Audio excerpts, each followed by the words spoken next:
Today marks 50 years since the deadliest natural disaster in Colorado history. A storm dropped nearly a foot of water over the Big Thompson Canyon. On this night, back in 1976, it flooded the river, it washed away homes and roads and anything else in its path. 144 people died in that flood. This weekend, there are several events to honor the victims, as well as the first responders and community members who stepped in that day to help. Jennifer Meckles joins us live from Loveland this afternoon to show us how northern Colorado is remembering this important piece of history. Jenny. Yeah, guys, here in downtown Loveland, as well as across Larimer County, there are many events scheduled between today and throughout this weekend. 50 years is a really long time. There are people who remember that like it was yesterday, but there are a lot of people who weren't even alive when this happened. And it's for them, the people who need to remember, who need to understand that this community has planned and is really spending a lot of time working to make sure that we remember.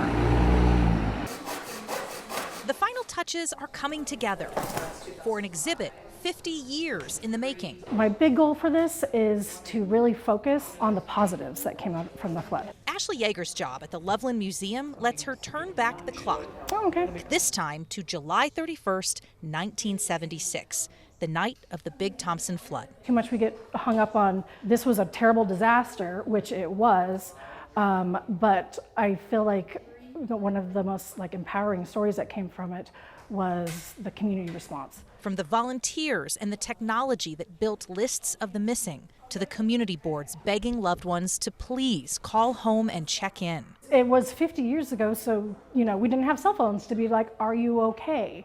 So the central area was to go to the high school and try and get a hold of people. A borrowed x-ray machine to identify the bodies, and aerial photos showing a changing canyon landscape before and after this flood and the ones that followed. People from all walks of life stepped up and volunteered, doing all sorts of things.